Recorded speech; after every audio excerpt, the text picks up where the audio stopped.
Gracias.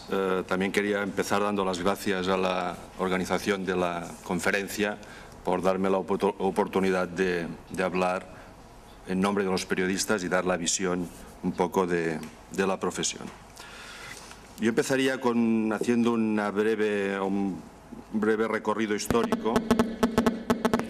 Es decir, en el siglo XX yo creo que se dio el binomio de que los medios convencionales, los medios de comunicación convencionales, especialmente la prensa escrita, era un gran negocio económico y al mismo tiempo contribuía al bien común a través de la función social de la información. Es decir, el fenómeno de la publicidad de masas permitía que hacer un periódico era un gran negocio y que además la diversidad de anunciantes hacía que estos medios pudiesen ser independientes, y en este contexto pues nació lo que comentábamos, la figura de los editores, que conseguían los dos principios: hacer un negocio rentable y al mismo tiempo contribuir al bien común y ejercer esta función social. Tal fue así que la prensa escrita fue la fuente de financiación de grandes grupos mediáticos.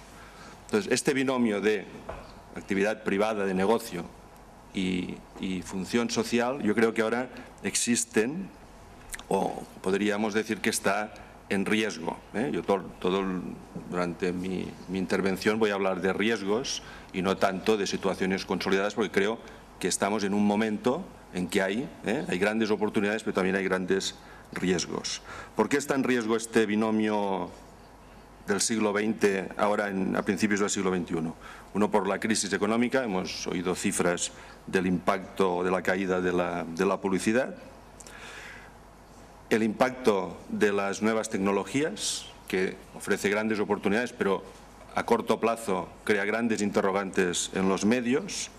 El cambio de hábito de los públicos, sobre todo cambios generacionales, y la existencia de grandes grupos mediáticos que ya tienen intereses propios que van más allá de la función social. Es decir, tienen un interés público, pero también tienen unos potentes intereses privados, porque se mezcla prensa escrita, negocio televisivo, en internet, que si derechos del fútbol, que sea. Es decir, que tienen ya intereses de grupo.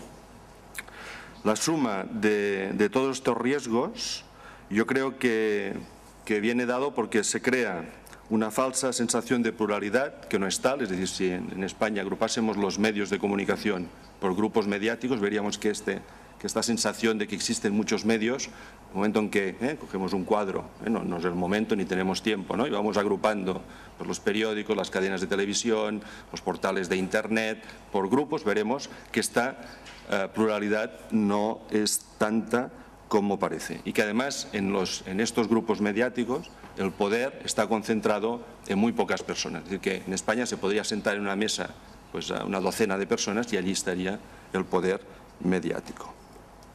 Yo creo que otro riesgo es que, lo que decía, que los medios funcionen como un poder autónomo que responde a sus propios intereses y no a la función social. Y un tercer punto sería que la veracidad, es decir, el conocimiento que tiene el público sobre la realidad, es más fruto de la confrontación entre versiones diferentes que pueden responder a intereses diferentes, que no a esta voluntad de veracidad por parte de los medios. Insisto en que todo esto son riesgos. ¿Cuál es el impacto de la suma de estos riesgos? Pues que la opinión pública puede tener la percepción de que los medios son un poder y no, como hemos escuchado antes, un contrapoder.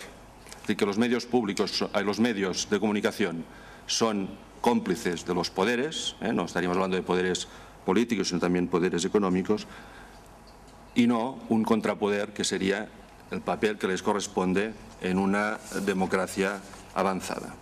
¿Cuál es el resultado de esta percepción? ¿O puede ser el resultado de si esta percepción acaba calando entre la opinión pública? Pues una desafección, es decir, un distanciamiento de los ciudadanos de la política que ya se está dando y de los medios de comunicación, una pérdida de credibilidad por parte de los medios de comunicación y una posible crisis del periodismo tal como lo entendemos. Yo no creo que el periodismo esté muerto, haya muerto, no lo creo, si no, no estaría aquí, pero sí que el periodismo tiene riesgos importantes, al menos el periodismo como lo entendemos. Yo creo que a la hora de recuperar este papel de contrapoder, que es básico para recuperar la credibilidad y la confianza de los ciudadanos, hay que reivindicar la figura del periodista como contrapoder, incluso dentro de su propio medio de comunicación. El periodista necesita un espacio de libertad y de autonomía profesional en las redacciones para ser incluso, insisto, contrapoder del propio medio. Es decir, un periodista no es un simple trabajador asalariado de un medio, sino que tiene un compromiso directo con los ciudadanos y lo tiene que defender siempre, incluso frente al poder de su propio medio de comunicación. El periodista tiene que ser, lo ha sido históricamente y tiene que ser, el garante de la veracidad, de la crítica, de la relevancia de las informaciones. La Constitución establece el derecho a la libertad de expresión y esto yo creo que, por ejemplo, Internet ha contribuido a llevar a la práctica este derecho teórico, pero también la Constitución establece el derecho a una información veraz y esto, el periodista, es el garante de este derecho de los ciudadanos. Yo creo que para conseguir el objetivo de recuperar el papel de contrapoder, la clave es una alianza entre los ciudadanos y los periodistas frente a los poderes políticos, poderes económicos e incluso al excesivo poder mediático que puede haber o que se podría producir. No se trata de una confrontación entre ciudadanos o a través de este concepto de periodistas o periodismo ciudadano y periodismo profesional, sino de una alianza y yo creo que la clave está en que los periodistas tengan un papel fundamental en la red, en la información que se genera y que circula en la red. Es decir, si el periodista está refugiado en los medios convencionales y la red es un territorio solo de expresión ciudadana, yo creo que esto va a representar un retroceso democrático. Se ha citado antes que esta mañana se ha hablado del fenómeno Obama y también de la situación que se vivió en España entre el 11M y el 14M. Yo creo que de los dos fenómenos hay que sacar conclusiones. Uno, del fenómeno Obama, que es que la regeneración democrática en Estados Unidos no vino de la mano de los medios convencionales, sino de la mano de la movilización ciudadana a través de la red, y los medios convencionales se añadieron a esta regeneración democrática en un segundo lugar. Y de lo que ocurrió en España entre el 11M y el 14M, yo creo que la conclusión es que los ciudadanos, cuando los otros poderes, el poder político y el contrapoder mediático, no estuvieron a la altura de lo que exigía la situación, los ciudadanos estuvieron legitimados a buscar, a movilizarse a través de teléfonos móviles, mensajes, es decir que, pero lo que tenemos que tener en cuenta es que esto fue una absoluta anomalía, una situación que no representa, yo creo, un avance democrático, sino todo lo contrario, fue una situación de emergencia.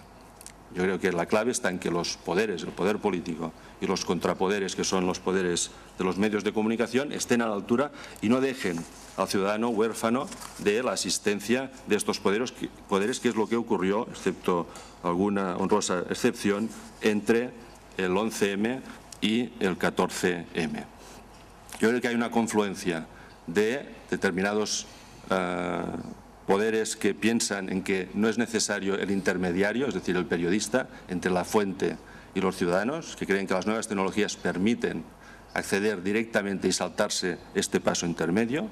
Y en el otro extremo están a veces los entusiastas del periodismo ciudadano que piensan que este intermediario del del rol, el papel del periodista tradicional, tampoco es necesario. Yo creo que frente a esta tenaza, ¿no?, que representan intereses muy distintos pero que confluyen en debilitar la figura del periodista, desde los periodistas, desde las instituciones que representamos los periodistas, tenemos que insistir en el papel clave que los periodistas juegan en una democracia. Necesitamos periodistas con libertad y con responsabilidad, que recuperen el poder el poder perdido en el marco de las redacciones, que recuperen este compromiso directo en los ciudadanos y no solo en el medio que los paga. Necesitamos medios de comunicación que recuperen su papel de función social. Yo estoy de acuerdo con lo que decía Jorge de recuperar la figura del editor.